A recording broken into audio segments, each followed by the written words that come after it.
Actually, shut that door, please. Alright, so we're going to do a standard desexing on another adult cat. First thing we do is we identify the umbilicus and the pubis, we make it into thirds. We're going to do a big bold incision around our middle third. Big and bold straight on through the skin. Grab our medicine balms. Repeat the process, big and bold, through the subcut tissue. This cat has a fair bit of fat.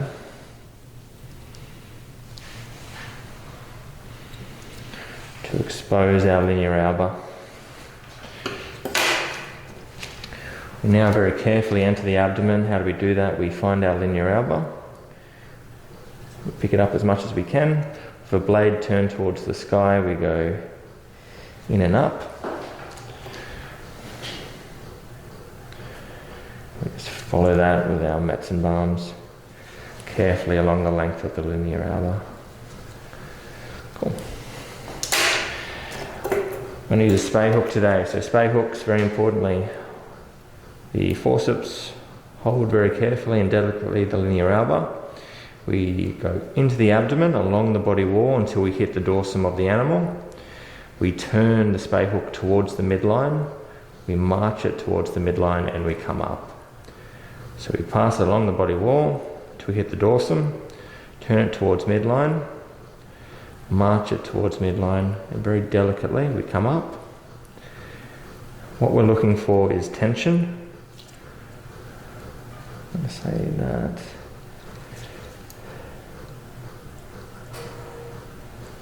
There it is there. That time it just sitting there. Alright, so our anatomy, we have our broad ligament, which I've kind of already gone through. Uterine horn, uterine artery, ovary.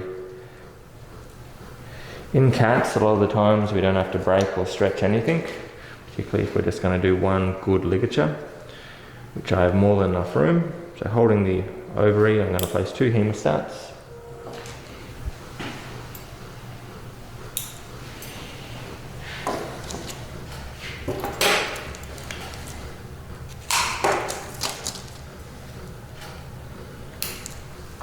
As always, for our ligature, we go underneath our hemostats, through the hole. Because we are not crushing down too much tissue, we'll just do a square knot, placing it in between our 2 hemostats. We're going to do a modified 2-clamp technique, so we remove our bottom hemostat. If we have enough room, we can place it below the ovary. If not, we just place it above. Finding the crush, we tie our ligature. Thumb to thumb, rolling our hands in, we hold the knot for 5 to 10 seconds to make sure it takes on the memory.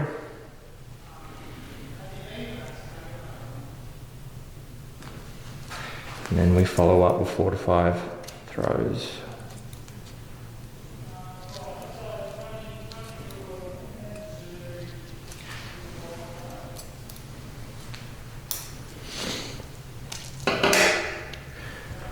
We now carefully do our checks, so we make sure that our ligature is not containing any kind of subcut fat that will hold it up. We make sure that we have a good wad of tissue above our ligature that looks nice and crushed down and not too close to the hemostat. Now going to run a scalpel blade on top of the bottom hemostat.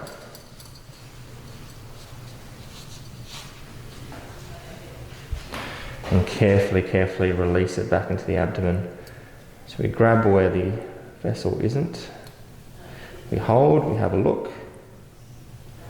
Then we don't springboard it back into the abdomen, we just slowly release it, looking at it, making sure it's not bleeding.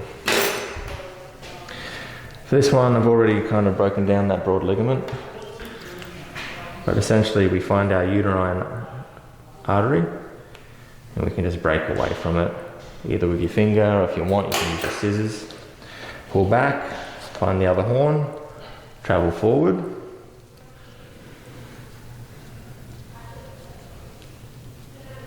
This is the right, so it's a little bit tighter, so I am going to stretch it. How are we going to stretch it? I'm going to grab my proper ligament. I'm going to pseudo hold below the ovary, and I'm just going to move down and towards the other leg. Just stretch it a little bit till I'm happy that I can get a good ligature below. Cool. And make a hole in the broad ligament. Place our 2 hemostats.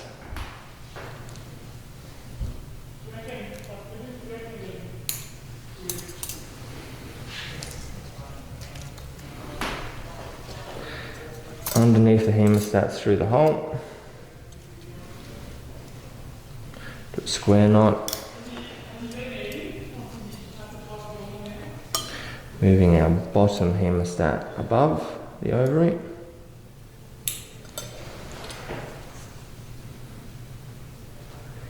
Finding our crush. Just like before, we're going to hold this knot for a good 5 to 10 seconds with some pressure.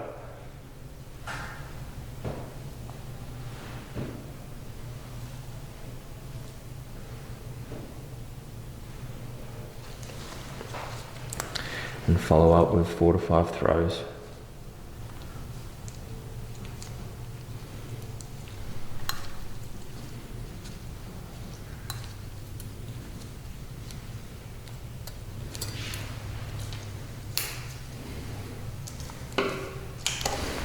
Forming our checks again, we have a look, we make sure that our ligature is not stuck in any kind of fat up the top. We make sure that our ligature looks nice and tight. We have tissue above our ligature, it's not too close to the hemostat. We run a scalpel above that bottom hemostat.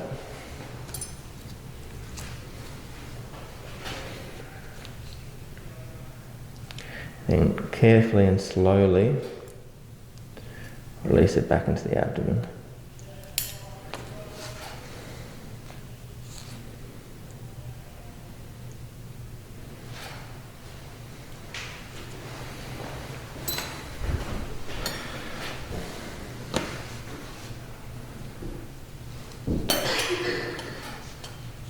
Just like last time, we grab our broad ligament, we find where our uterine artery is. We make sure there's no massive vessels in there. And we just tear or cut away.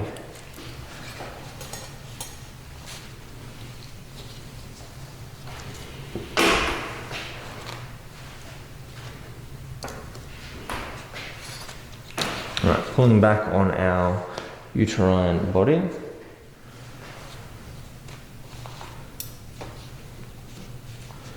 Until we can see or feel the cervix. I'll place 2 hemostats again. It's a modified 2 clamp 2 technique.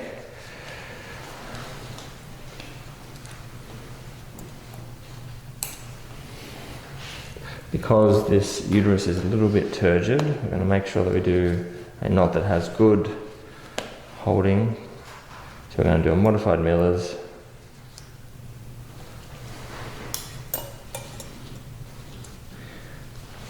Grab our bottom hemostat, move it up.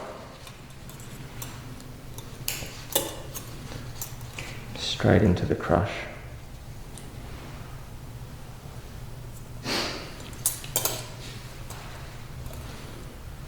I think this cat's on heat.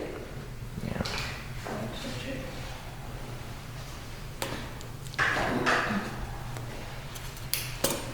Because she's on heat, you can see that the uterus is just a bit more turgid. We'll follow that up with 4 to 5 throws.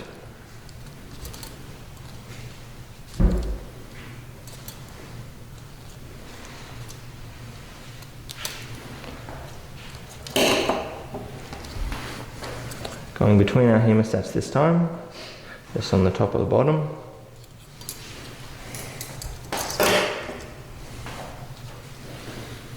Same checks, we make sure that our uterus is not, that our ligature is not stuck in anything superficial, which it's not.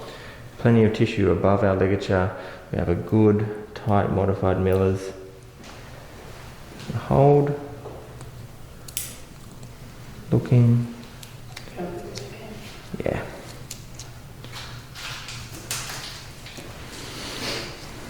Good. Just going to give some bupivacaine.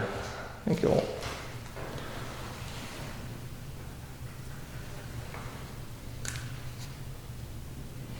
Good.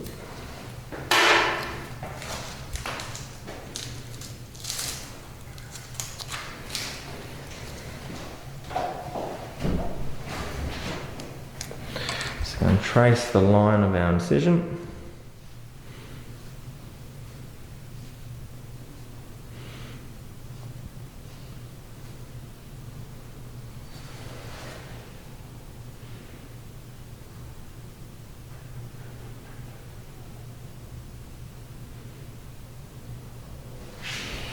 And whatever left we can just put into the abdomen as a bit of a splash block.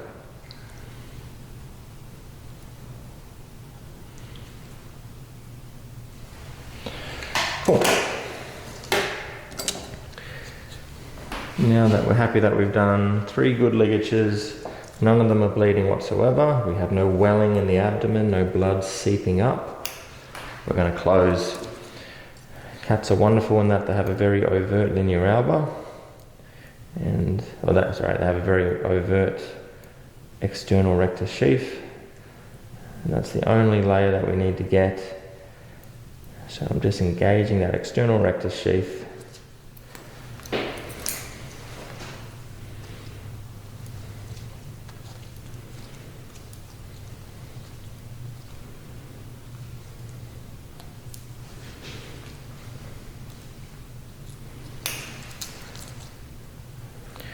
Run along our linear alba, each time very purposefully grabbing that external rectus sheath only.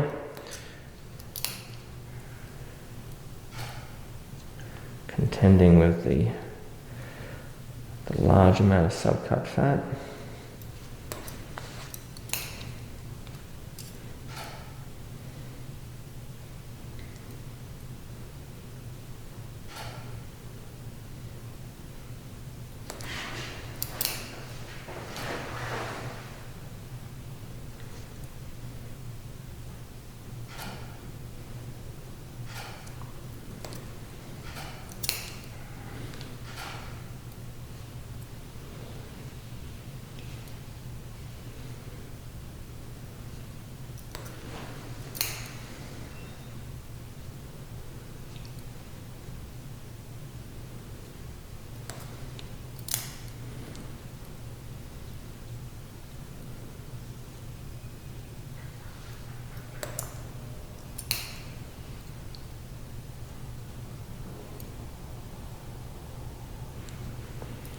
All the way to the point of the incision.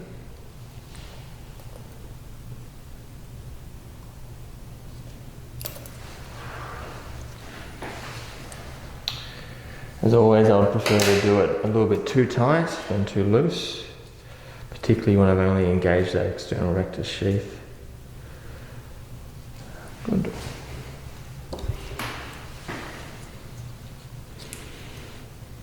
And then just finish.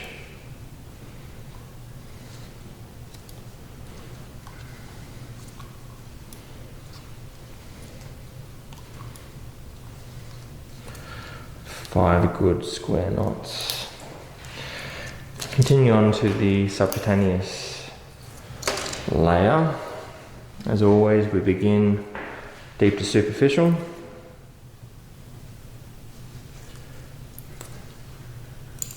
Superficial to deep. Aiming to have a knot that is somewhat at the bottom.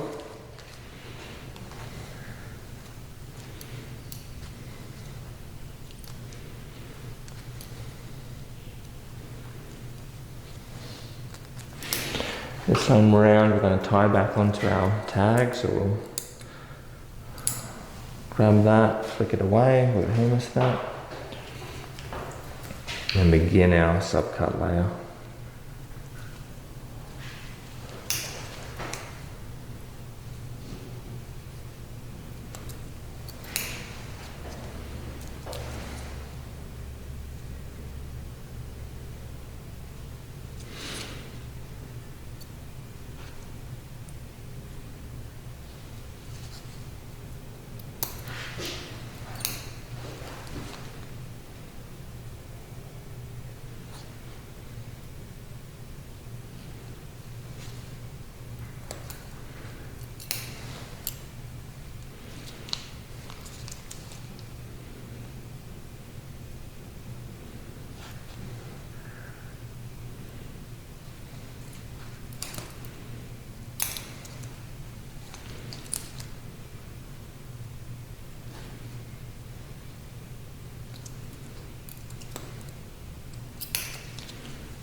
So to finish our subcut layer, now that we're close enough, we're going to go on one side, superficial to deep, so we now have something that is deep.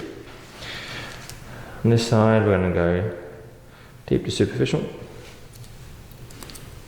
leaving a loop, and then back on the other side, superficial to deep, so we now have two things that are deep. Now very simply we'll just finish off our Aberdeen knot.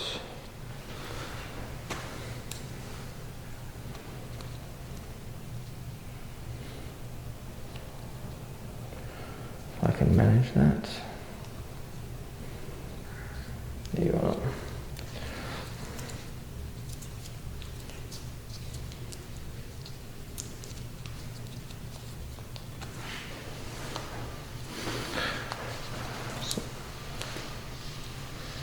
Now we're just going to go underneath our knot, all the way up to the top layer at the point of the incision, which should help to bury that knot. Now we're going to begin our intradermal layer. We start at the point of the incision,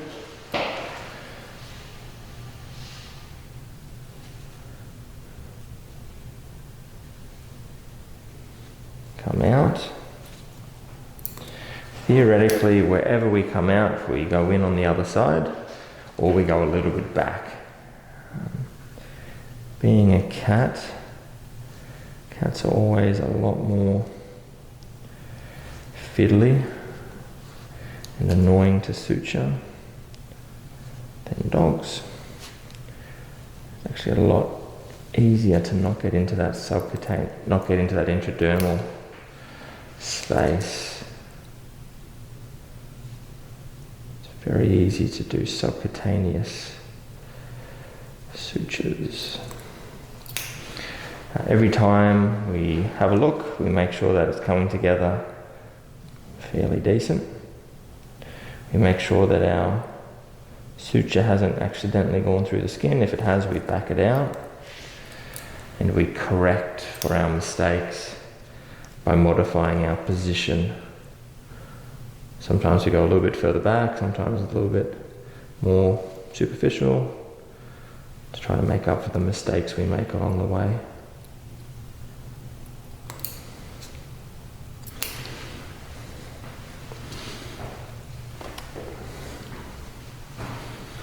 That one wasn't perfect. So I'm going to actually back that one out and see that my entry point was a bit too subcutaneous. Try again.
As always, don't feel ashamed to back out a few times if it's going to make the end result a bit better. It's the benefit of having swaged on suture.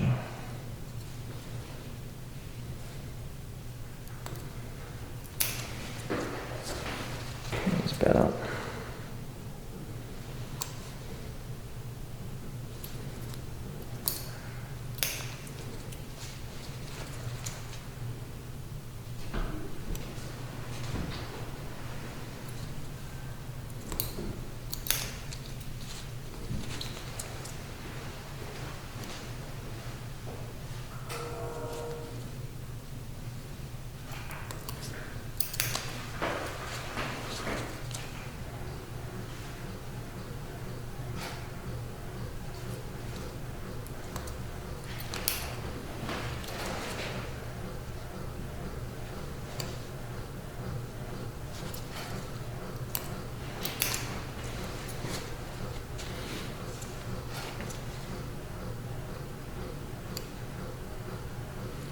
As we get close to the end, so on this side we're going to go superficial to superficial to close to the end of the incision. We are going to come around our tag or tail. This one goes superficial to deep.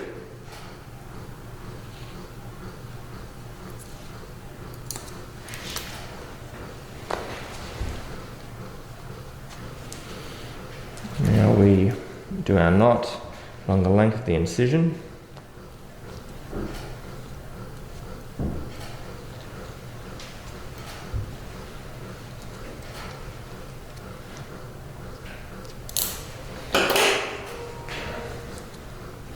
And as long as we're happy that our knot is being buried, we can just simply snip it off. All good.